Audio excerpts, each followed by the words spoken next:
versículo 17. Mas ele lhes disse: meu pai trabalha até agora, e eu trabalho também. Por isso, pois, os judeus ainda mais procuravam matá-lo, porque não somente violava o sábado, mas também dizia que Deus era seu próprio pai, dizendo-se igual a Deus. Então lhes falou Jesus: em verdade vos digo, que o filho nada pode fazer de si mesmo, senão somente aquilo que vir fazer o pai. Porque tudo que este fizer, o filho semelhantemente o faz. Porque o pai ama o filho e lhe mostra tudo o que faz, e maiores obras do que estas lhe mostrará, para que vos maravilheis. Pois assim como o pai ressuscita e vivifica os mortos, o filho vivifica aqueles a quem quer.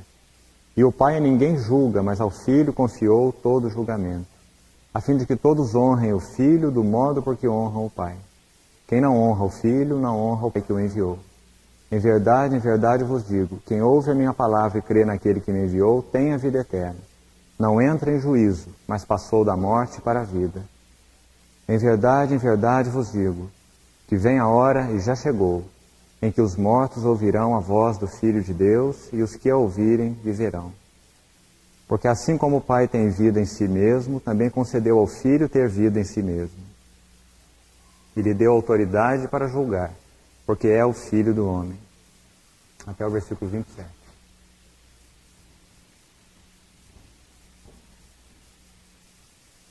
Pai, nós queremos entregar a Ti esse tempo.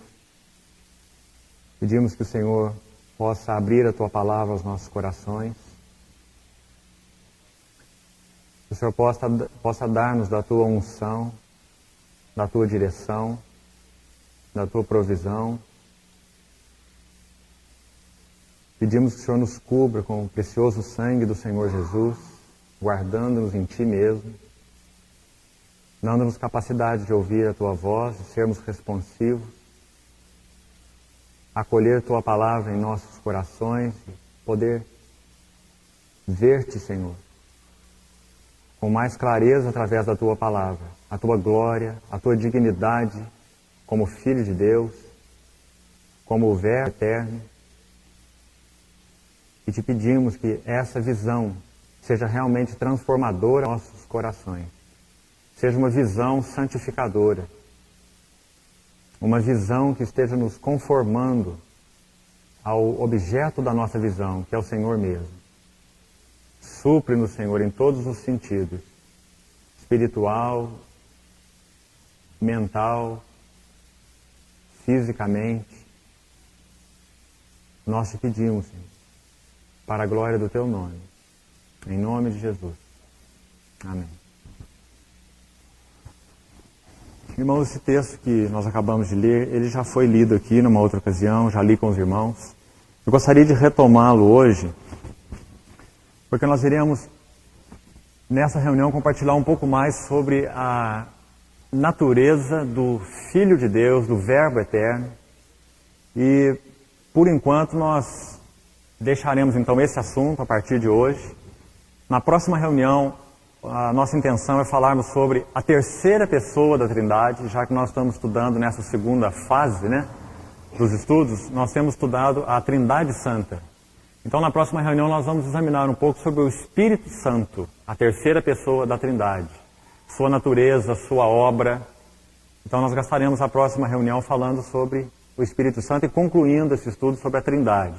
E depois a gente vai entrar numa terceira fase, como nós falamos do estudo, mais umas 5 ou 6 mensagens, quando então nós vamos falar sobre a pessoa humana de Cristo, ou a encarnação, a pessoa divina, humana de Cristo. E vamos gastar então mais um tempo em torno desse assunto, nessa terceira fase. Eu sei que de alguma maneira nós temos tocado sobre alguma coisa sobre a natureza humana de Cristo nesses últimos estudos, mas a minha intenção é falar muito mais sobre a divindade de Cristo do que sobre a humanidade de Cristo. Mas como na pessoa de Cristo as duas coisas andam juntas, então indiretamente nós abordamos essa questão da humanidade. Mas eu já gostaria de ler alguns textos, mais do que nós já fizemos na reunião passada, para mostrar nas Escrituras a revelação de Deus a respeito da divindade do Filho, da divindade do Verbo, da divindade de Cristo. Esse texto de João capítulo 5 é um dos mais completos nesse sentido, mas nós vamos examinar outros até o final da reunião, se o Senhor permitir. Versículo 17 desse capítulo 5, é interessante essa passagem. O Senhor está em conflito ali, né, com os fariseus, porque segundo a ideia deles, o Senhor violava o sábado, Ele curava no sábado, né, Ele curou um paralítico no sábado, e eles se revoltaram contra isso porque para eles o sábado era sagrado. Eles não viam que Cristo é o cumprimento do sábado. Eles não viam que aquele descanso literal que Deus proporcionou para eles no sábado era uma figura de um descanso maior, de um descanso espiritual que é provido em Cristo. Eles não tinham olhos para ver isso. Então, quando o Senhor efetua essa cura, se os irmãos olharem o início do capítulo 5, né? Isso para eles foi um escândalo. Então, no versículo 16, anterior a esse, onde nós começamos a nossa leitura, diz assim: os judeus perseguiam a Jesus porque fazia essas coisas no sábado. Então eles não viam que Ele, Jesus, é o descanso de Deus. O descanso de Deus não é um dia, não é um momento, não é uma situação, não é uma condição, mas que o verdadeiro descanso de Deus, que Deus tem para nós, é uma pessoa. É descansar em Cristo, né? E não no sábado. Então o Senhor propositalmente Ele curou no sábado, que era considerado para eles então uma obra, não é? O curar era considerado uma obra, e no sábado eles não podiam praticar obra nenhuma. Eles se reduziam ao máximo em todas as atividades, com medo então de profanar o sábado. O Senhor pediu que eles santificassem o sábado sem especificar detalhes a respeito dessa santificação, a não ser alguns mais óbvios. Mas a doutrina dos escribas e dos fariseus era impressionante. O livro que eles criaram, a Torá então dos judeus, contém detalhes impressionantes a respeito de como eles deveriam guardar o sábado. Tal era o medo dos seus corações de profanar aquele dia, como se aquele dia fosse um dia sagrado em si mesmo. E quando Deus estabeleceu o sábado, Ele não tornou aquele dia sagrado nele mesmo. Ele separou aquele dia, sábado, santificou aquele dia, para que através daquele dia Ele desse uma visão ao povo de que Deus preparou um descanso. Assim como na restauração que a gente vê lá em Gênesis, né? Aquele relato do capítulo 1 de Gênesis, Deus também descansa no sétimo dia, né? E é baseado nesse descanso que o sábado então foi estabelecido, porque Deus em 6 dias criou os céus e a terra e no sétimo descansou. Ele criou o homem no 6º dia e o homem então foi imediatamente introduzido no descanso do 7º dia. Então os irmãos vejam que quando Deus fez, Ele fez com um propósito muito definido. Ele criou o homem no 6º e não no 1º. Sendo que o homem é a obra-prima da criação, né? Então parece que a ordem não estava muito correta. Deus devia começar com o homem e então ir fazendo as outras coisas, né? Mas Ele fez a sua obra-prima, aquele que Ele fez segundo a sua imagem, segundo a sua semelhança. Ele fez no 6º dia, para que no 1º dia da vida do homem, em relação com Deus, ele experimentasse descanso. Isso é muito significativo. Ele podia criar o homem no 3º, 4º, 5º dia, né? Mas Ele fez no último dia, quando todas as obras já estavam concretizadas. O homem foi criado no jardim do Éden. Essa palavra no hebraico significa deleite, desfrute, para que o homem fosse então introduzido imediatamente após a sua criação, ele fosse introduzido no descanso. Então ele foi criado no 6º dia, para que ficasse claro para ele que ele foi criado não para fazer obras, mas ele foi criado para viver uma vida de comunhão e descanso no seu Criador. Isso capítulo 1 de Gênesis e 2. Mas no 3º capítulo nós sabemos o que aconteceu. O pecado entrou e o homem perdeu o descanso, né? O pecado entra e o homem é colocado para fora do descanso, porque Éden é o descanso, né?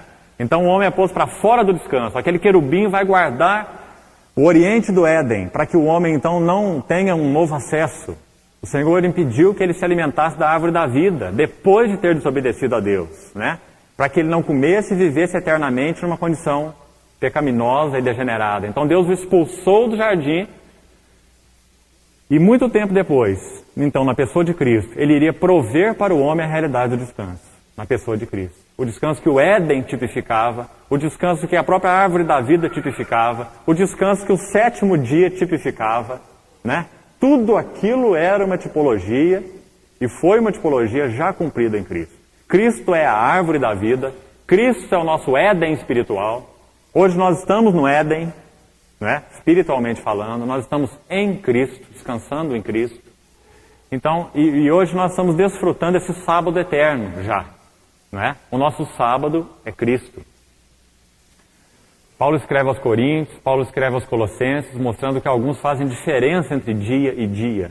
Outros consideram iguais todos os dias. Ele não condena quem faz essa diferença, mas ele condena santificar o dia. Porque ele mostra que em Cristo, então, esses regulamentos, essas regras, eles foram abolidos, né? Porque Cristo é a realidade de todo aquele descanso literal.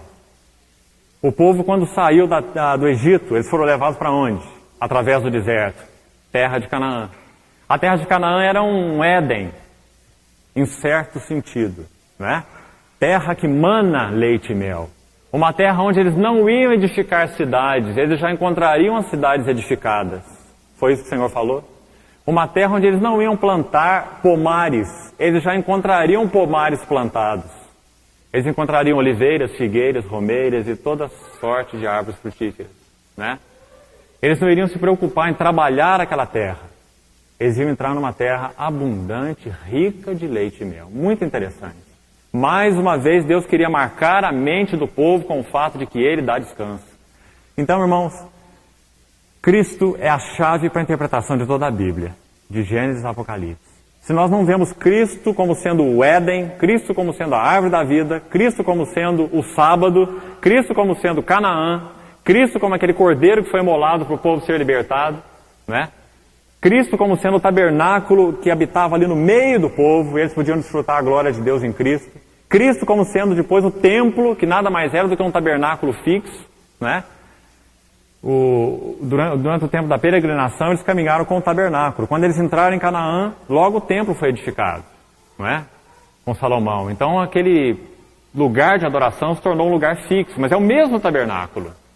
Então Deus queria deixar claro para eles que o chamado de Deus era um chamado para descanso da comunhão. Um chamado para o descanso da comunhão. Irmãos, é exatamente isso. Nós estamos colocando esse pano de fundo aqui para tentar entender melhor esse texto que nós acabamos de ler. É exatamente isso que Jesus fez aqui. Jesus não está querendo chocar ninguém simplesmente por chocar. Ele não está querendo deixar os fariseus de boca aberta, simplesmente para deixá-los de boca aberta. Esse homem cura no sábado. E ele ainda fala que é Deus. Não é? Para Jesus ser um revolucionário, não é? Um judeu revolucionário, não é nada disso. Jesus veio mostrar que Ele é o sábado, a realidade do sábado. Ele é maior que o sábado. O sábado é só uma figura, é só um tipo. Então ele toma essa atitude. Não para ser um revolucionário, e nem alguém que visa chocar as pessoas, mas porque Ele é Deus, Ele é o descanso. Então Ele efetua isso no sábado. É tão maravilhoso nós vermos, né? Dessa maneira.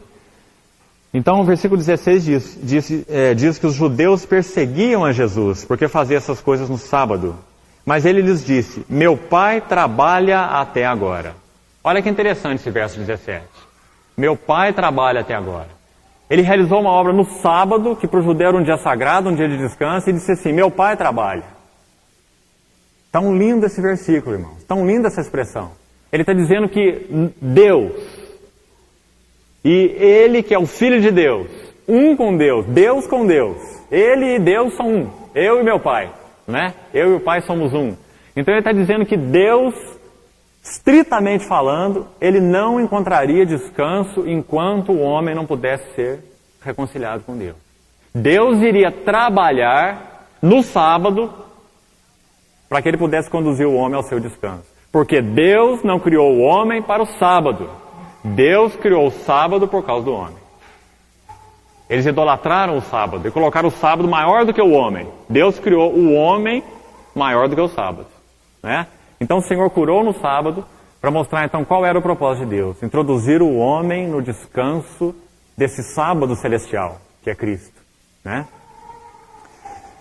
Versículo 17, então, ele diz: meu pai trabalha, porque o sábado não dá descanso, porque Canaã não deu descanso, né? Josué não deu descanso, como Hebreus diz. Davi não deu descanso, capítulo 4 de Hebreus. Resta ainda um descanso para o povo de Deus. Esforcemo-nos por entrar naquele descanso.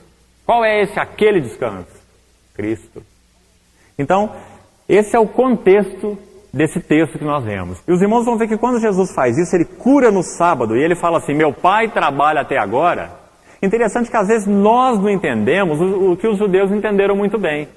Não é interessante?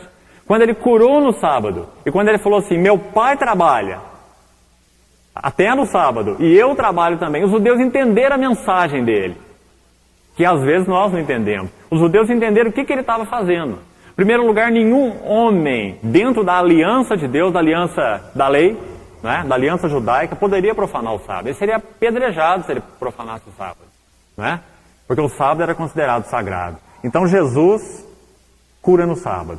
E depois de curar no sábado, recebendo ali então a cara feia dos judeus, ele ainda vai piorar a coisa. Ele diz assim: meu pai trabalha. E quando ele diz meu pai, ele está se referindo a Deus.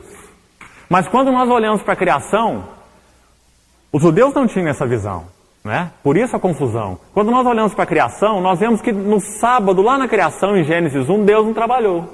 Está certo isso? No sábado lá de Gênesis, Deus fez o quê? No sétimo dia, descansou. Capítulo 2 de Gênesis. No sétimo dia, Deus descansou. Os primeiros versículos do capítulo 2 de Gênesis. Mas no capítulo 3 de Gênesis, o que acontece? O homem caiu. Então aquela realidade espiritual, a palavra diz assim: o Senhor Deus passeava na viração do dia pelo jardim do Éden e tinha comunhão com Adão. Não era assim? Então isso era descanso. Isso era um verdadeiro sábado. Isso era um descanso. Mas quando o homem caiu no capítulo 3, isso acabou. Não tem mais jardim, não tem mais Deus passeando pela viração do dia, não tem mais prazer da comunhão. Agora tem uma árvore que eles buscam se esconder, ali dentro do Éden, né, antes de serem expulsos. Então não tem mais a realidade do descanso. Tem medo. Agora tem medo. Tive medo de ti e me escondi. Comunhão transformada em medo. Então a partir do capítulo 3 de Gênesis, o que começa a acontecer? O pai começa a trabalhar. Por isso que o Senhor Jesus diz: meu pai trabalha até agora. Meu pai trabalhou desde Abel. Quando Abel foi assassinado, ele levantou 7. Depois de 7, ele levanta Enos, Enoque, Noé. Meu pai trabalha. Ele está preparando a redenção faz muito tempo, desde que o homem caiu. E isso no que se refere ao tempo. Porque se a gente quiser ser mais estrito, nós podemos dizer, segundo a revelação bíblica de Efésios, capítulo 1, que a redenção ela começou a ser trabalhada, não é, na mente, no propósito de Deus, muito antes da criação. Apocalipse fala a mesma coisa. Apocalipse diz que o Cordeiro foi imolado antes da fundação do mundo. Impressionante esse versículo, né? Antes de Deus criar, então no propósito, na mente eterna de Deus, que conhece todas as coisas, o Cordeiro já tinha sido imolado. Antes de Deus criar, a queda já era um fato. A queda já fazia parte dos decretos de Deus, né? Então, irmãos, desde a queda do homem, Deus tem trabalhado na história, no tempo, para revelar a redenção em Cristo. Por que Deus reservou a pureza racial, conservou os judeus em pureza racial? Não é porque os judeus de alguma forma eram um povo especial em nenhum sentido. É porque havia necessidade de que o Messias fosse reconhecido, né? Então Deus conserva os judeus em pureza racial, impede o casamento misto, para que o Messias pudesse ser bem identificado, porque o Messias, o verbo que se faria carne, ele seria então um descendente de Davi, da aliança de Deus com Davi. Então ele precisava ser identificado segundo uma descendência natural. Então o Senhor proíbe o casamento misto no povo judeu, para que o povo não se misture, não se corrompa e o Messias então não possa ser identificado. Tudo o que Deus fez. Já citamos vários exemplos aqui. O Éden, Canaã, o Cordeiro, o sábado, a preservação do povo, tudo o que ele fez no Velho Testamento foi para preparar o povo para Cristo. Paulo em Gálatas diz assim, a lei nos serviu de aio, ou pedagogo, um tutor de crianças. Alguém que vai conduzindo, olha, por aqui, agora é por ali, cuidado aqui, cuidado ali. É um pedagogo, um instrutor. Paulo diz assim, a lei nos serviu de aio para nos conduzir a Cristo, para que nós fôssemos justificados por fé. Nós vemos pela graça de Deus, mas os fariseus não viam, não é? Então, duas coisas chocantes para eles aconteceram aqui. A primeira é Jesus curar no sábado. Isso para eles era uma blasfêmia, não é? Jesus curar no sábado. A segunda coisa é que além de curar, ele diz assim, o meu Pai trabalha. Ele está dizendo que não só ele cura, como Deus trabalha. E que ele é um com Deus, ele é Deus. Então os judeus ficaram absolutamente chocados diante da declaração, né? Só os irmãos verem o texto. Versículo 18. Por isso, pois, os judeus ainda mais procuravam matá-lo. Por esses dois motivos. Porque ele profanava o sábado e dizia que Deus era o seu Pai. Agora olha o que diz no finalzinho do verso 18. Fazendo-se igual a Deus. Na mente do judeu, o Filho de Deus não era menor que Deus. Porque eles sabiam muito bem quem era o seu Deus, o Deus revelado pelo Velho Testamento, né? Eu sou o que eu sou, Jeová. Ouve, ó Israel, o Senhor nosso Deus é o único Senhor, o único Deus, né? E a nação de Israel então era monoteísta, eles adoravam o Senhor Deus, Jeová. Agora Jesus está chamando Jeová de o seu Pai. E está dizendo, o meu Pai trabalha. E trabalha no sábado também. E quando eu curo no sábado, eu e meu Pai estamos fazendo essa obra. Então eles deixaram absolutamente, o Senhor Jesus deixou absolutamente escandalizados os fariseus com tudo isso. Não é? Não então para que eles fossem simplesmente chocados, mas para que eles vissem quem ele era. Para que isso fosse um sinal no meio deles. Agora, a partir do versículo 19 desse Jesus vai fazer uma pregação impressionante nesse capítulo de João a respeito dessas coisas. Então ele diz assim, em verdade, muitas vezes aparece essa expressão em João. A gente sabe disso, né? É uma expressão que chama atenção para algo muito importante que o Senhor vai falar. Em verdade vos digo. Muitas vezes aparece em João. Ele está dizendo assim, com realidade. Essa aqui é a essência da coisa, em realidade. Em verdade vos digo, o Filho nada pode fazer de si mesmo. Ele está dizendo, olha, essa cura aqui no sábado, não sou eu que estou fazendo essa cura aqui. Eu não posso fazer nada de mim mesmo, não é? Essa cura aqui foi promovida pelo Pai e por mim. O Pai trabalha, por isso que eu trabalho. O Pai trabalha desde que o homem caiu lá no Éden. Trabalha até agora. E o Pai só vai descansar depois da cruz. A hora que o Senhor na cruz ali então disse, está consumado, né? Então nós sabemos que a partir dali, Deus realmente podia descansar no que concerne a obra da redenção, porque ela estava consumada. Nada podia ser acrescentado e nada podia ser diminuído da obra de redenção. Aí Deus iria descansar, né? Com a morte do Cordeiro na cruz, Deus descansou. Descansou completamente.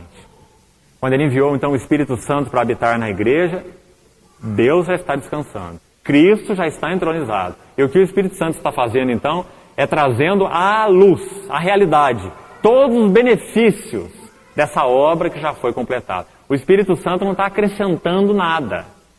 A gente vai ver isso na próxima reunião.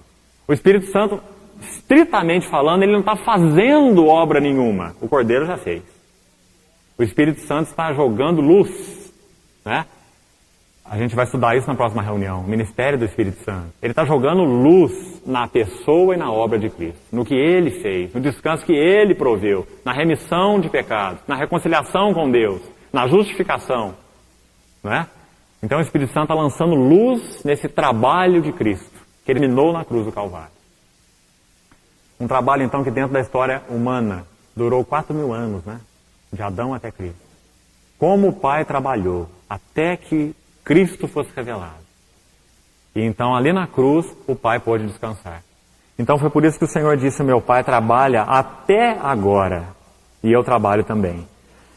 Versículo 19, então, ele diz: o filho nada pode fazer de si mesmo, senão somente aquilo que vir fazer o pai. Porque tudo que este fizer, o filho também semelhantemente o faz.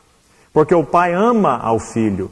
Na reunião passada nós vimos um pouco disso, esse relacionamento eterno, né? O pai ama o filho.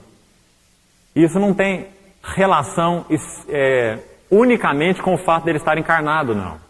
Essa é uma realidade eterna. O pai ama o filho. E agora o filho está em carne e o pai continua amando o filho. Agora o filho não é só Deus. Agora o filho é também homem. E o pai continua amando o filho. Porque o filho é perfeito. Porque o filho é sem pecado. Né? O pai ama o filho e lhe mostra tudo o que faz. E maiores obras do que estas lhe mostrará para que vos maravilheis. Pois assim como o pai ressuscita e vivifica os mortos, assim também o Filho vivifica aqueles a quem quer. Todos esses versículos falam então sobre a divindade dessa segunda pessoa da Trindade, que é o Verbo, o Logos, Cristo, né? Ele ressuscita os mortos. Então os irmãos vão vendo que ele vai atribuindo características a ele que só Deus possui, né?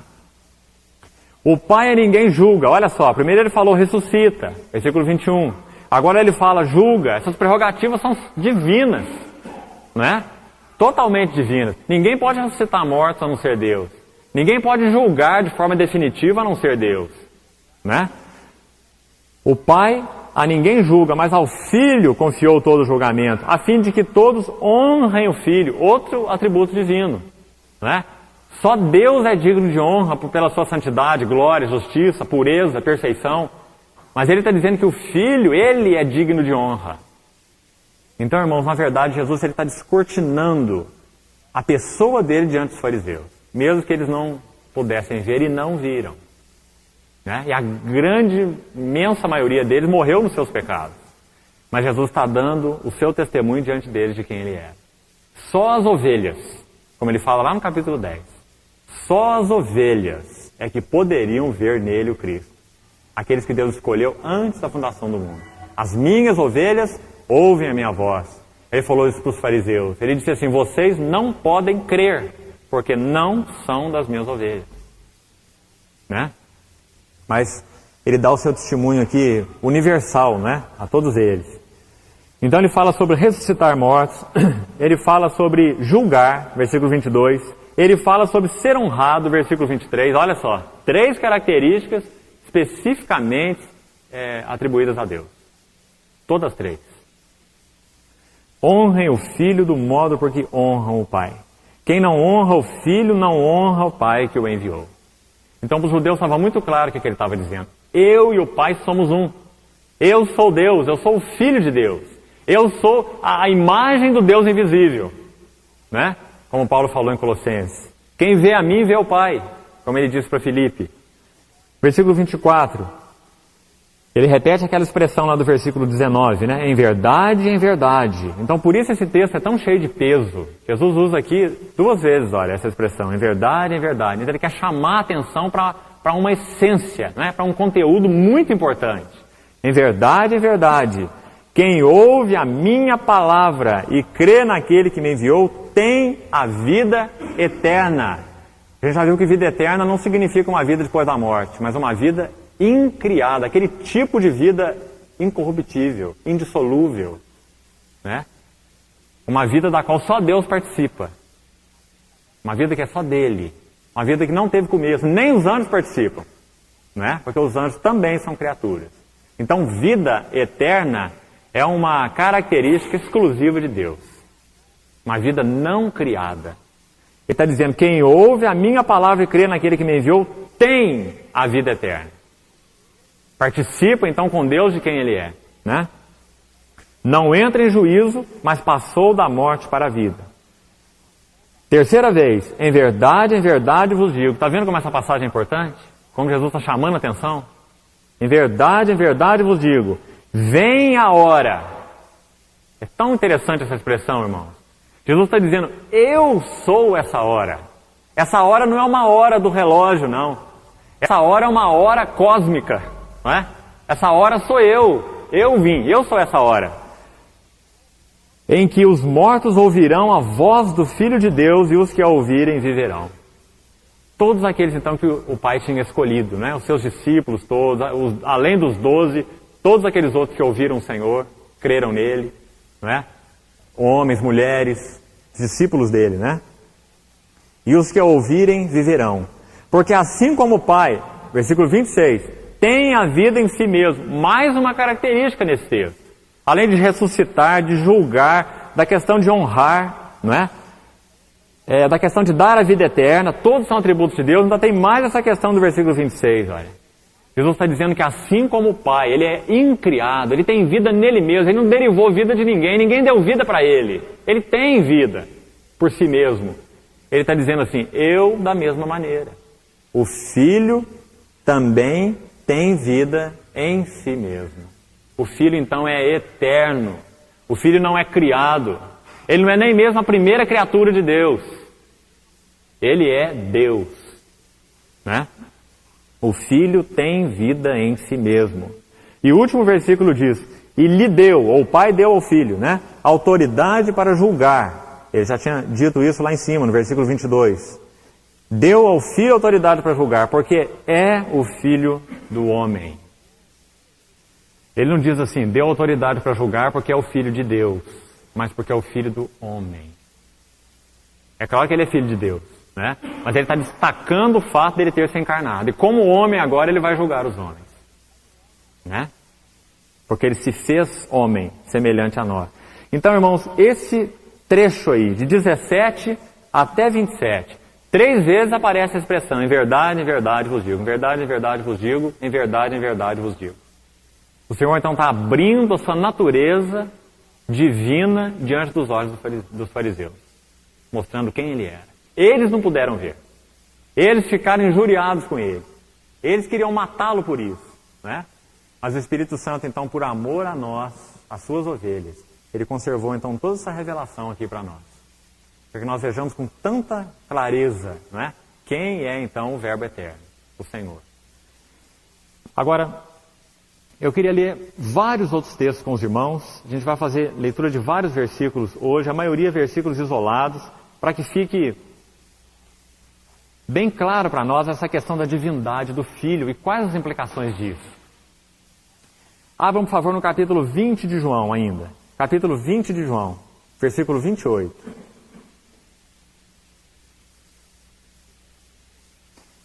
Eu penso, irmãos, que é de fundamental interesse para nós esses textos.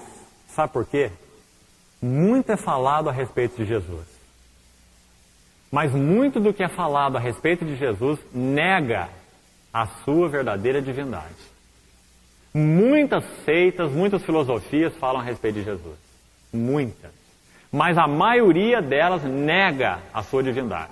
E se a divindade de Cristo é negada, a obra da cruz não tem valor. Porque se a obra da cruz não foi realizada pelo próprio Deus, então ela não pode nos redimir. Quando a gente estudar um pouco sobre a encarnação, a gente vai entender isso. Só Deus poderia resolver a questão entre nós e Deus. Porque a glória de Deus precisava ser satisfeita com relação, então, ao homem. O homem precisava satisfazer o que Deus era para que ele pudesse ser aproximado de Deus. E ninguém podia fazer isso a não ser o próprio Deus. É questão de dívida. É uma dívida moral. O homem que foi criado moral, sem pecado, né, em Adão, ele pecou contra Deus, que é um Deus moral e sem pecado. Deus criou o homem conforme a sua imagem e semelhança. Moral e sem pecado. Não é? Então, quando o homem pecou, ele assumiu uma dívida moral diante de Deus, que é sem pecado, glorioso, santo. E quem que pode pagar agora essa dívida moral? Quem que pode dar um valor equivalente para que seja quitado, né, o salário do pecado? Então, tudo que a Bíblia fala, o Novo Testamento fala sobre a justificação, se baseia nisso, irmãos. Olha como é importante vermos a natureza de Cristo. Quem é Cristo? Se nós não vermos a pessoa, a glória da pessoa, nós nunca vamos entender a glória da obra. Primeiro a pessoa, depois a obra. Então, se Cristo não é Deus, bobagem falar da cruz. Se Cristo não é Deus em carne, bobagem ficar falando Jesus para lá e Jesus para cá. Como tantos falam. Né? Então, a divindade do Senhor Jesus é uma questão essencial para a nossa justificação, para a nossa redenção. Olha o capítulo 20 de João. Vamos ler só o versículo 28 para a gente resumir aqui. O Senhor Jesus aparece ressuscitado aos discípulos. Ele já tinha feito isso uma vez, Tomé não estava presente, Tomé recebe a notícia, desconfia de que isso tinha acontecido, era muito para o entendimento dele. Então o Senhor, pela sua misericórdia, bondade, ele ficou durante 40 dias aparecendo aos seus discípulos, para que fosse um testemunho claro de que ele saiu do túmulo, e saiu com as marcas da crucificação. Saiu com mãos marcadas, saiu com pés marcados, saiu com o lado cortado pela lança daquele soldado. Ele pediu para Tomé que tocasse nele, não é? Isso tem uma importância tão sublime, a gente vai deixar para avaliar mais tarde, isso aí. E no versículo 28, olha, irmãos, como que a luz de Deus, então, ela raia ali no coração de Tomé, e olha qual é a atitude de Tomé com relação a Cristo. Ele não está adorando apenas, ou se regozijando, né, no fato de que o seu líder agora viveu de novo, não é? Aquele homem que a gente amava e confiava nele, que a gente até tinha achado que nos abandonou, não, ele está vivo de novo. Ele está aí para nos dirigir de novo. Tomé viu muito mais do que isso, né? Quando o Senhor apareceu a ele, revelou-se a ele, pediu que ele tocasse nas suas chagas, Tomé então foi alvo daquela revelação, não é? Como Pedro lá em Mateus 16, tu és o Cristo, né? O Filho do Deus vivo. Tomé é a mesma coisa aqui. Então Tomé, quando ele toca no Senhor, de alguma maneira a luz celestial brilha no interior dele. E olha quais palavras que ele profere. Ele diz assim, Senhor meu e Deus meu. Deus, presta atenção. Deus meu. Ele está falando isso para um homem. Para um homem. Um homem mesmo. Um homem de carne e osso. Né? Que comeu entre eles para dar prova de que ele era um homem de carne e osso. Né? Senhor meu e Deus meu. Então são vários versículos que mostram a divindade de Cristo. Romanos capítulo 9, vamos observar mais um texto. Um vai acrescentando ao outro, irmãos. E essa revelação, então, da divindade do Filho de Deus, ela vai crescendo aos nossos corações. Romanos capítulo 9, Paulo agora, o versículo 5. Olha que clareza que ele fala sobre Jesus aqui. Romanos 9, 5. E se você for ver o contexto, de 1 a 5, você vai ver que ele está falando para os judeus. Os judeus que amavam a lei, os judeus que amavam a Jeová, que procuravam de todas as maneiras honrarem a Jeová, não é? Então, Paulo mostra que havia um privilégio, né, da parte dos judeus de serem separados como um povo escolhido. Ele fala no versículo 4 ali, né, pertence a eles a adoção, a glória, as alianças, a legislação, aquele culto lá do Velho Testamento que foi instituído, aquelas promessas de que eles seriam reunidos de todas as partes da terra, não é? E que Deus então os conservaria. Assim, todas aquelas promessas do Velho Testamento, elas não passaram, elas são promessas, não é? Então Paulo está dizendo que o povo de Israel é muito privilegiado por Deus ter assumido uma aliança com eles. Mas, Paulo põe um mas aí bem grande. Mas, se o povo privilegiado pela aliança, pelo culto, pela legislação, o povo de Israel, se eles não vissem que o Messias é Deus, é Jeová em carne, aquilo de nada valeria para eles. De nada adiantaria para eles. Não seriam salvos pelo culto, não seriam salvos pela legislação, não seriam salvos pela tradição, não seriam salvos pela descendência por motivo nenhum. Não é? Então, versículo 5, ele diz assim, deles são os patriarcas e também deles descende o Cristo, segundo a carne. Paulo é bem cuidadoso aqui. Deles descende o Cristo segundo a carne. Porque Paulo está falando que o privilégio do judeu não é um privilégio racial. Não é porque Jesus é um judeu que a salvação é dos judeus. Porque ele é um judeu segundo a carne. O propósito de Deus com relação a Cristo é muito maior do que um propósito segundo a carne. É um propósito eterno, não é? Porque ele é Deus eterno.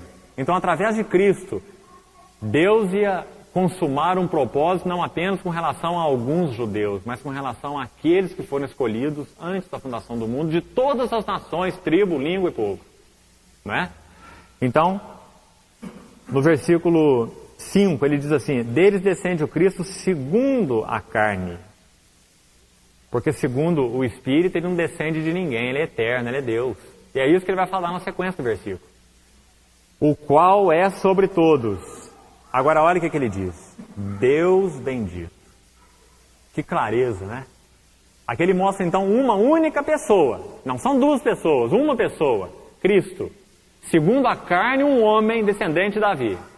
Não é? Segundo o Espírito, Deus bendito. O Filho eterno de Deus. Então esse versículo é muito específico, né? Mostrando quem é Cristo. Segundo a carne, descendente de Davi. Mas, segundo o Espírito, né? Ele é sobre todos, é o Cristo eterno. Aí ele diz assim, Deus bendito. Esse é Cristo. Deus bendito. Eternamente. Amém. Mais um versículo. Paulo ainda em Filipenses. Filipenses capítulo 2. Esse texto também é muito importante dentro desse enfoque. Filipenses 2. A gente vai ler só o versículo 6, para os irmãos entenderem bem o contexto de 5 a 11. Ele está falando sobre a pessoa de Cristo. Ele diz, tende em vós o mesmo pensamento que houve em Cristo, a mesma mente de Cristo. Agora ele vai falar um pouquinho desse Cristo, no verso 6. Aí ele fala assim, ó, pois ele, Cristo. Irmãos, as expressões são preciosas. Primeira, subsistindo. Subsistindo. A palavra grega original aqui, ela denota uma existência anterior. A palavra grega iparchon fala de uma existência soberana, eterna, subsistindo. Iparchon fala de uma existência eterna, anterior. Ele não foi criado. Olha o cuidado do Espírito Santo, não é? Para colocar palavras certas para dizer o que ele quer dizer. Ele está dizendo que ele, Cristo, né? Versículo 5 termina assim, o pensamento que houve em Cristo Jesus. Aí o versículo 6 diz assim, pois ele, Cristo Jesus, subsistindo. Subsistindo, né? E a palavra que foi usada, então, denota uma existência eterna. A palavra grega, tá? Iparchon. Uma existência anterior, eterna, não criada. Subsistindo. Outra palavra que eu queria colocar aqui para os irmãos. Os irmãos estão anotando aí, a palavra transliterada para o português seria H-Y-P-A-R-C-H-O-N. Iparchon. Subsistindo. Outra palavra importante aí, olha. Em forma. A gente tem que tomar cuidado com a tradução portuguesa, né? Porque se a gente lê assim, ele subsistindo em forma de Deus. Você fala, o que seria isso? Subsistindo em forma de Deus. Está meio confuso para entender, né? No português está. A sequência do versículo continua assim, não julgou como usurpação ser igual a Deus. Aí clareou um pouquinho. Você está dizendo então que ele é Deus. É igual a Deus, não é? Então fica mais claro para a gente entender. Mas, como o Espírito Santo usou palavras específicas, então vale a pena conhecê-las. Eu penso assim. Então, a palavra grega para forma é uma palavra linda. É a nossa... Existe no português, né? Transliterada também, a palavra morfo, ou morfia. Né? Metamorfose, mudança de forma. Né? Morfo. A palavra grega é essa forma aqui. M-O-R-P-H-E. Morfe. O que significa esse morfe no grego? Essa palavra significa o seguinte. Morfe no grego é uma aparência externa. Né? Então você olha para uma cadeira, ela tem forma de cadeira. Tá certo? Cadeira é assim, ela tem 4 pezinhos, ela tem um encosto, um lugar para sentar. Não é? Então isso é morfe, forma da cadeira. Você olha para um retroprojetor, então ele tem aquela forma, ele tem a lente, ele tem o vidro, é a forma do retroprojetor, não é? Morfe foi a palavra usada aqui. Então esse morfe fala de uma aparência externa. Só que a palavra grega, como foi usada, não se limita à aparência externa. Não está dizendo que Jesus, quando ele revelou uma aparência externa, significa então que Deus, o Pai, ele tenha essa aparência externa. Os irmãos estão entendendo? Mas significa que ele, Jesus, nessa forma que ele revelou, ele expressou a natureza intrínseca de Deus. Então a palavra morfe, que foi usada aí no grego, fala de uma forma externa, que é então equivalente à realidade interior. Isso é que é importante aí. Essa foi a palavra que o Espírito Santo selecionou. Quando ele diz assim que Jesus subsiste então significa existência eterna, não é? Em forma de Deus. Cristo Jesus subsiste em forma de Deus. Ele está falando assim, Cristo Jesus tem uma aparência que denota uma qualidade essencial inerente ao ser do próprio Deus. É por isso que a frase é completada assim. Não julgou como usurpação o ser igual a Deus. Porque Jesus, então, ele revelou naquela forma externa uma qualidade interior. Então o que importa não é a forma externa. É isso que eu queria que os irmãos notassem aqui. O peso dessa palavra grega, então, é denotar a realidade interior. Muito lindo, não é? Quantas pessoas estão desarvoradas aí tentando descobrir através de coisas que nem sentido tem, como aquele tal de Santo Sudário, qual era a aparência do rosto de Cristo, como se isso fosse importante em qualquer sentido. Isso não é importante em nenhum sentido. Não importa qual a aparência de Cristo. Se ele era dessa ou dessa cor, com o nariz pequeno ou grande, não é? Se tinha barba ou não tinha barba, se era alto ou baixo, forte ou fraco. Isso não significa nada. Porque a forma que ele revelou como homem, externa, ela é uma forma indicativa de uma verdadeira realidade interna. Não é? Então, na verdade, o corpo humano de Jesus, ele apenas foi um veículo, né, de expressão da natureza intrínseca de Deus. E é isso que importa. Um corpo humano real, um homem real, de carne e sangue, não é? Mas que revelou então através da natureza humana, a natureza de Deus. Quem é Deus? Agora, no versículo 6, se nós quisermos olhar esse versículo de outra maneira, pelo lado eterno, antes de Jesus ter se encarnado, não muda a situação. E o versículo está se referindo exatamente a isso, né? Porque o versículo 6 é antes da encarnação. Ele, subsistindo em forma de Deus, não julgou como usurpação e ser igual a Deus, antes a si mesmo se esvaziou, assumindo a forma de servo. Está vendo? Acompanha o texto aí. Ele não julgou ser igual a Deus algo ilícito. Olha como o texto é forte. Jesus, vamos usar uma outra frase, Jesus ele não contemplou a glória de Deus, né, e disse assim, nossa, eu não posso ficar nessa posição. Isso é muito elevado para mim. Eu acho que eu receber a adoração como eu estou recebendo, de todos os seres criados por Deus, isso é uma usurpação.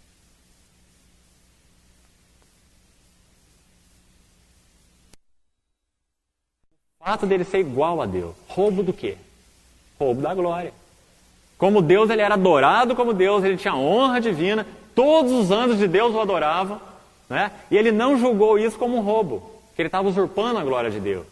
Então, a sequência do versículo diz exatamente isso. Olha. Não julgou como usurpação o ser igual a Deus.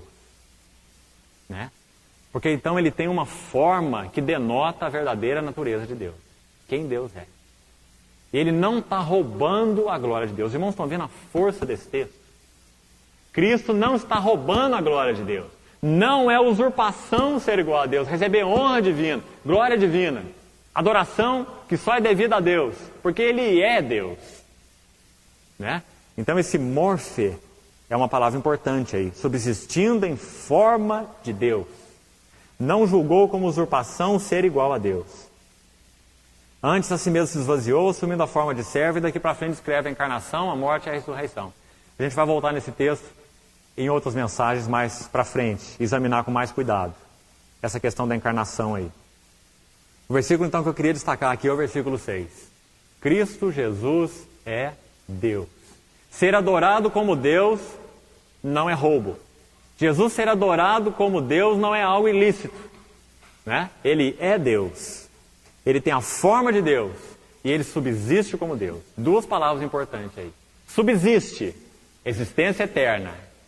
Forma de Deus é uma expressão externa, verdadeiramente indicativa da realidade interna. Forma de Deus. É o que esse texto quer dizer. Maravilhoso. É o que Paulo disse lá em Colossenses, em outras palavras. Né? Ele é a imagem do Deus invisível. Forma de Deus. Mais um texto. Tito 2,13. É impressionante como as pessoas podem ler esse texto e não verem, né? A divindade de Cristo.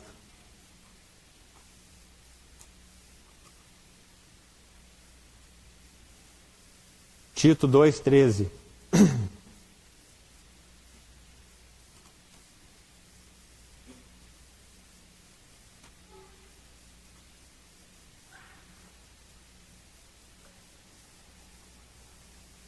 Aguardando a bendita esperança e a manifestação da glória do nosso grande Deus e Salvador, Cristo Jesus. Está vendo? Quem é Cristo Jesus?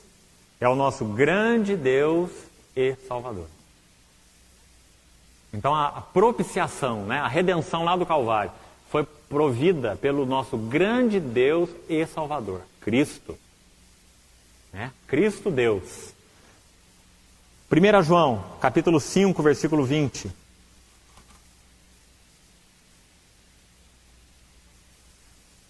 Irmãos, isso é algo tão importante.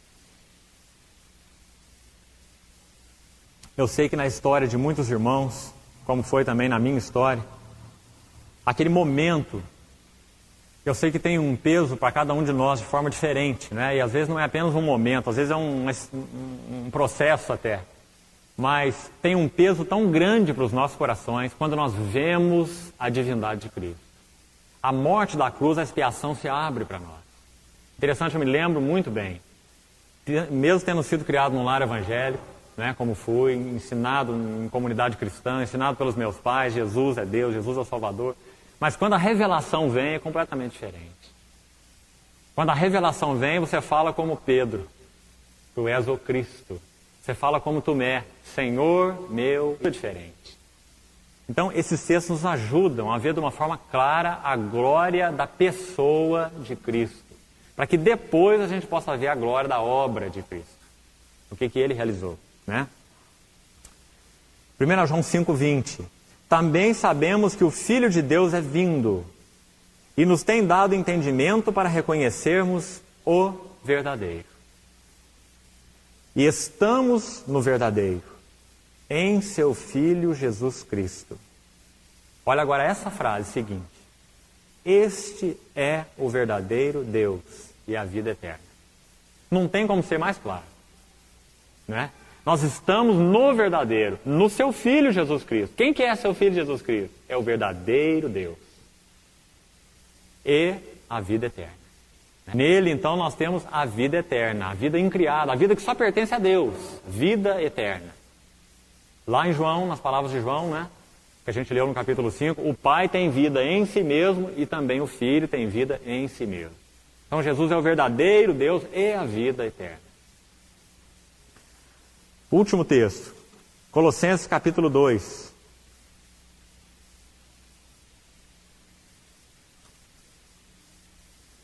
Colossenses capítulo 2. Olha só o versículo 9. Irmãos, veem que um texto vai adicionando ao outro, né? É o mesmo enfoque, só que um vai dando luz e mais glória sobre o outro. Colossenses 2,9, um texto também riquíssimo. Diz assim, nele, Cristo, versículo 8 termina, segundo Cristo, né? Aí o 9 diz, porquanto nele, então está se referindo a Cristo. Em Cristo, então, habita corporalmente. Olha a palavra importante aí. Lá em Filipenses, assim, subsistindo em forma de Deus. Então Cristo é a revelação plena de Deus. Você não é, eu não sou, ninguém pode ser, nenhum membro da igreja pode ser. Nós somos parte dessa revelação. Cristo está em nós pelo Espírito Santo. Ninguém é toda a revelação, não é? De Deus, mas Cristo é. Nele habita corporalmente toda a plenitude da divindade. Então o que ele está dizendo? Ele não está dizendo que Cristo é Deus, né? E o Pai então é uma outra coisa, e o Espírito Santo é outra coisa, não. Ele está enfocando Cristo e dizendo, em Cristo está toda a essência de Deus. Né? Assim como no Pai, assim como no Espírito, Cristo não é um terço de Deus. O enfoque de Paulo nesse texto é esse. Ele está dizendo, Cristo não é um terço de Deus. Nele habita corporalmente toda a plenitude da divindade. Por que ele falou isso para os colossenses? Irmãos, porque os colossenses, eles estavam sendo influenciados por heresias da época, com as quais nós convivemos hoje. A mesma coisa, a mesmíssima coisa. Já falei para os irmãos mais de uma vez e vou repetir. A maior editora de livros evangélicos do nosso país, ela editou 2 ou 3 volumes diferentes, livros diferentes, 2 ou 3 livros, a respeito de culto de anjos. Então, o livro diz assim, como que nós podemos utilizar o ministério de anjos para nos conduzir a uma comunhão mais profunda com o Pai Celestial. E editora evangélica, a maior do país. Então, hoje, como nos dias dos Colossenses, as pessoas têm sido desviadas para mediadores. Como se Deus, então, pudesse ser cultuado através de mediadores, através de anjos.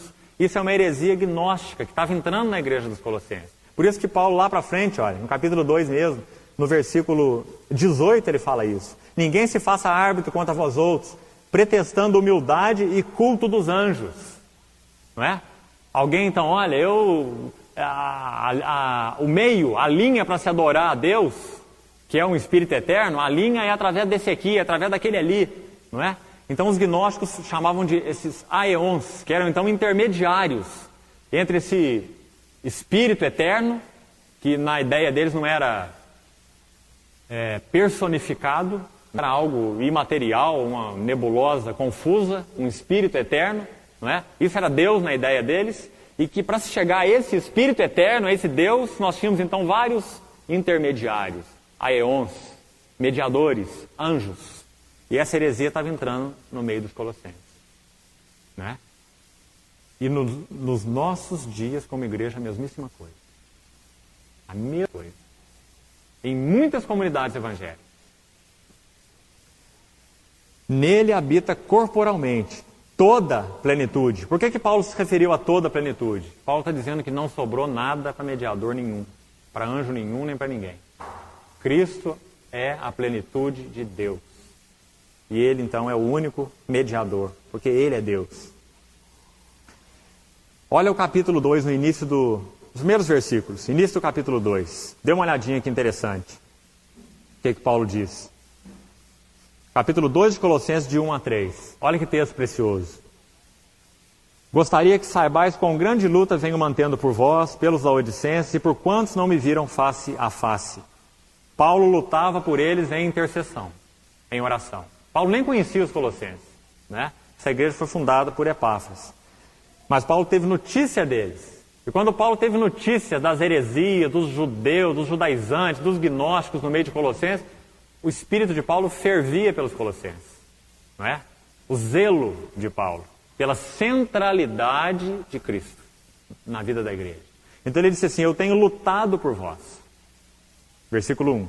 Aí no 2 ele mostra para que ele está lutando, intercedendo por eles. Para que os seus corações sejam confortados, vinculados juntamente em amor, porque toda comunidade que se descentraliza de Cristo se divide.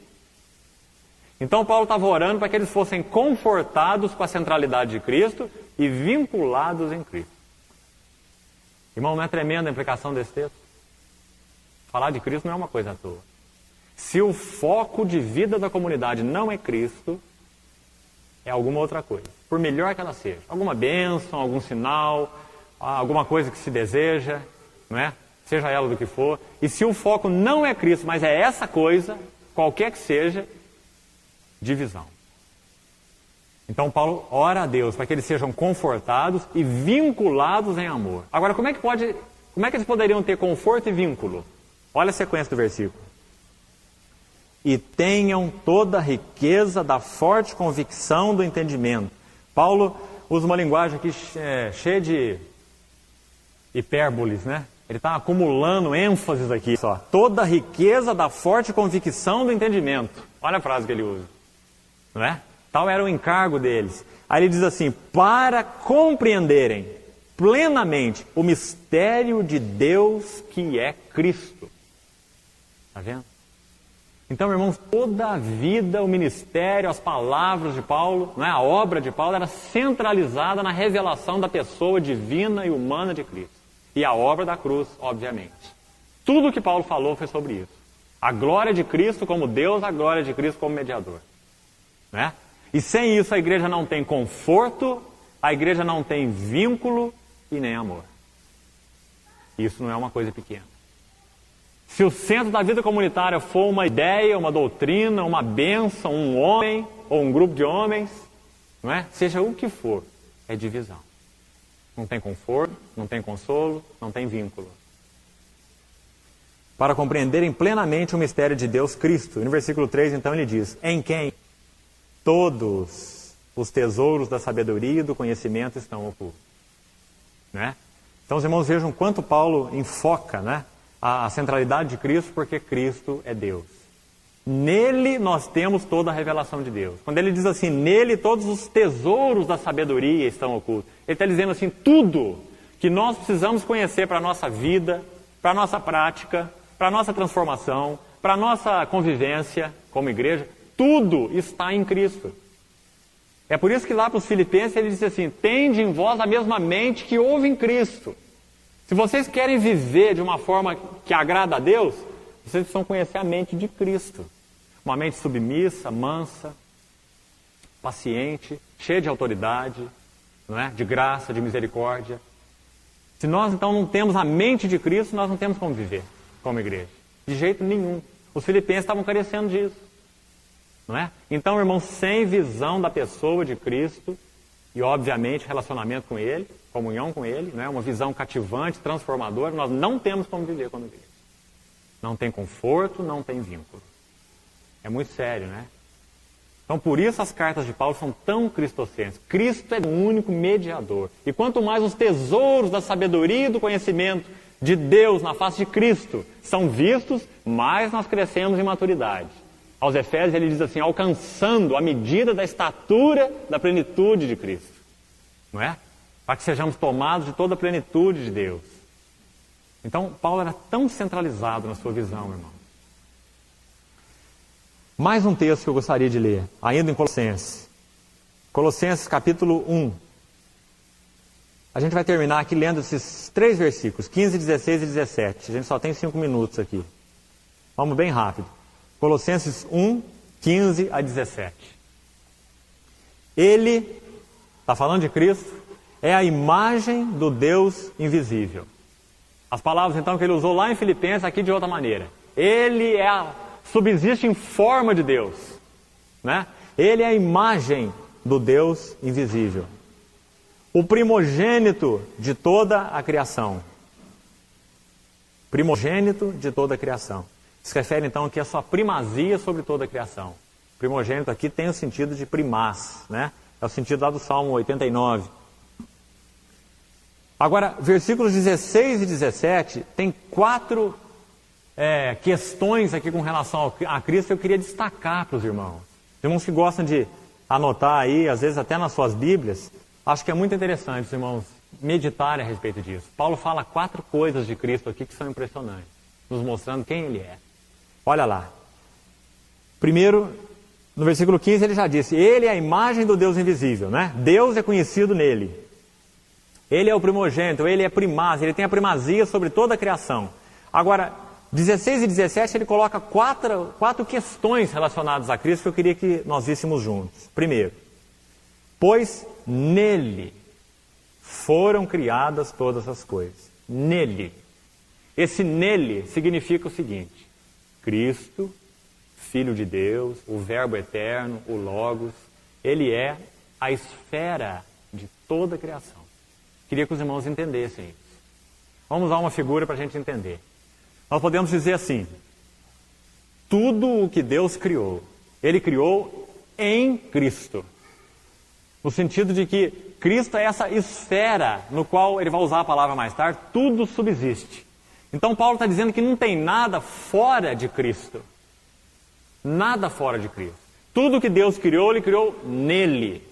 Então vem a implicação lá no final do versículo, no 17, né? Nele tudo subsiste. Por que subsiste nele? Porque está nele. Então o que ele está falando do Filho aqui? O nosso enfoque hoje é falar sobre isso, né? O Filho de Deus, Cristo. O que ele está dizendo aqui no versículo 16? Que Cristo é a esfera da criação. Queria que você pensasse sobre isso. Cristo é a esfera da criação. Não tem nada fora dele. Cristo é a esfera da criação. Não é? Como se fosse um limite mesmo. Então tudo que Deus criou, Ele colocou dentro de Cristo, nele. Ele é a esfera da criação. Fora dele não existe nada. Então a implicação disso, irmãos, são as 3 outras questões que a gente vai ver aí. Por causa de tudo estar nele, então é Ele que faz provisão para tudo, é Ele que dirige tudo, é Ele quem cuida de tudo, é Ele que é dono de tudo, tudo vai redundar em glória para Ele, porque é nele que foram criadas todas as coisas. Então Paulo põe em ordem essa lógica aí, né? Esses argumentos. Então primeiro, olha, nele, Cristo é a esfera, nele foram criadas todas as coisas. Esse nele tem implicações também universais, né? Cósmicas. Vamos usar uma figura para os irmãos tentar entender. Se Cristo deixasse de existir, tudo deixaria de existir, até o diabo. E eu digo até o diabo porque às vezes nós achamos que o diabo é independente de Cristo. Mas nós estamos errados. Ele é uma criatura. Então toda a rebelião dele é governada por Cristo. Ele só vai aonde Cristo permitir. Lembra de Jó? Satanás teve que pedir autorização 2 vezes a Deus para ver até onde que ele podia ir com Jó. Toca nos seus bens, tira tudo, tal, e veio aquela confusão. Né? E Jó se mantém firme. Depois vem Satanás de novo, olha, você mexeu só nas coisas dele. Mexe agora na vida dele. Você vai ver que ele vai blasfemar. Então Deus dá de novo autorização. Vai lá, pode mexer na vida dele. Toca na pele, na carne dele. Então Satanás vai lá, toca na carne dele. Né? Porque Satanás não é autônomo. Só há um ser autônomo, Deus. Né? Então quando a Bíblia diz, nele foram criadas todas as coisas, irmãos, a gente precisa ter a abrangência disso. Não existe ser autônomo no universo a não ser Deus. O diabo e seus anjos também são servos. Eles cumprem de outra forma o propósito de Deus. Né? No Velho Testamento tem tantas figuras disso. Faraó não era um cristão. Faraó não temia Deus. Mas Faraó cumpriu o propósito de Deus. Né? Ciro, imperador persa, ele também cumpriu o propósito de Deus. Quando ele deu aquele decreto real da libertação. Não é? Deus, então, ele tem nas suas mãos os seus vasos. Ou para misericórdia ou para ira. Né? Isso, então, é algo tremendo. Por que é assim? Porque tudo ele criou nele, em Cristo. Esse é o tamanho do nosso Cristo. Agora, o que mais que ele fala aí, por implicação? O nele, ele explica assim, ó, nele foram criadas todas as coisas, nos céus, na terra, visíveis, invisíveis, sejam tronos, ou soberanias, principados, potestades, hierarquias, então, celestiais, não é? Então, tudo isso está em Cristo e governado por Ele. Não tem nenhuma hierarquia, nenhum trono, nenhuma soberania, nenhum principado, nenhuma potestade que não esteja nele. Né? No sentido, então, de sustentador. Agora, se o nele fala que Cristo é a esfera da criação, olha a próxima palavra. Tudo foi criado por meio dele. Por meio fala de veículo. Cristo agora não é a esfera da criação só. Cristo agora é o veículo. Foi por meio dele. Deus não fez nada por um caminho lateral. Tudo que Deus fez foi por Cristo. Né? Cristo é aquele haja de Deus. Né? Haja luz, haja firmamento, haja isso, haja aquilo. Né? Cristo ele é a palavra de Deus. E a palavra de Deus é criativa. Não é? Hebreus diz que Deus formou todas as coisas pela sua palavra. Né? Então, por meio dele, ele é o veículo.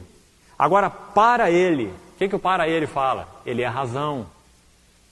Se tudo está nele, então tudo é por meio dele. Se tudo é por meio dele, então tudo é para ele.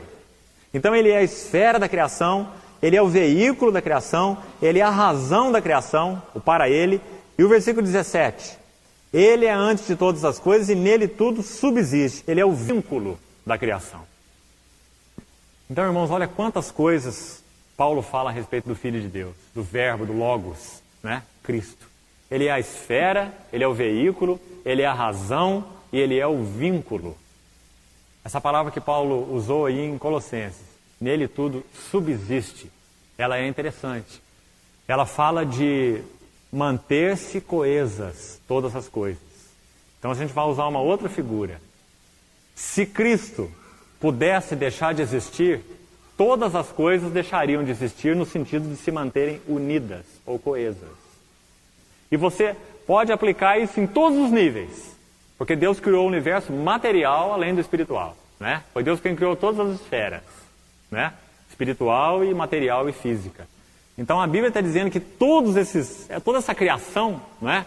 Espiritual e material, ela se mantém coesa por causa de Cristo. Se Cristo deixasse de existir, os átomos se desintegrariam. Eles se separariam um do outro. Né? Esse é o sentido da palavra de Colossenses. Que Cristo ele tem um poder integrador. Ele integra. Aqueles que estudaram um pouquinho de física sabem o que isso significa. Né? Aquelas órbitas moleculares ali, né? Aquele elemento da matéria, né? Do átomo. Então, Cristo é quem mantém tudo integralizado. Né? Coeso é o sentido dessa palavra. Então, Cristo é o vínculo da criação. Irmãos, como é importante nós compreendermos isso. Como é importante. Ele é Senhor da esfera espiritual, mas Ele é Senhor da esfera física também. Nele tudo subsiste. Ou se mantém, então, coeso e unido. Essa é a visão de Paulo em Colossenses. É a carta na qual ele vai mais longe, né? No sentido de nos revelar Cristo como verbo de Deus. Eu creio que nós podíamos ainda examinar outros textos, mas a gente vai parar aqui. E a próxima reunião vamos falar um pouquinho, então, sobre o Espírito Santo, a terceira pessoa da Trindade. Amém.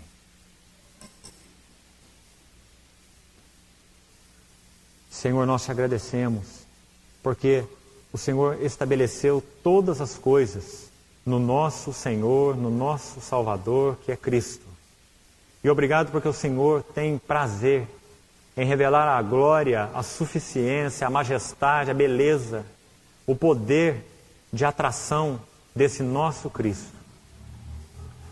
Nós temos visto que o Senhor é um integrador não apenas da vida física, mas o Senhor é um integrador de toda a vida espiritual. Tudo que há em nós, Senhor, clama por Ti. Nosso espírito te anseia, nosso corpo te anseia, nossas emoções te anseiam, nossa vontade te anseia, porque o Senhor é quem mantém coesos todas essas coisas. O Senhor nos criou para Ti e chamou para Ti. Te pedimos, Senhor, que o Senhor possa abrir mais pelas Tuas mãos de amor essa visão ao nosso coração, para que as nossas vidas sejam mais rendidas e mais coesas em torno de Ti. Que o Senhor possa ser esse nosso foco de atração, nosso foco de atenção, nosso foco de adoração, nosso foco de confiança, de segurança. Senhor, que a Tua palavra se abra para nós através desses textos, para nos mostrar a dignidade do Filho de Deus, que é Cristo. Pedimos, Senhor, que o Senhor continue nos dando graça, nos abençoando através da Tua palavra nesses estudos, revelando com clareza a glória do Teu caráter, da Tua pessoa como o Senhor é. E a beleza de virmos então a participar disso, pela graça. Cativa, Senhor, e conquista os nossos corações, integralmente. Nós precisamos e por isso nós Te pedimos. Nós sabemos que somos confusos, muitas vezes tristes, até divididos, por causa de nós mesmos. Nós queremos estar coesos em Cristo. Por isso Te pedimos, Senhor, que o Senhor possa estar se descortinando aos nossos corações, atraindo-nos, centralizando-nos em Ti mesmo, para a glória do Teu nome. Em nome de Jesus. Amém, Senhor.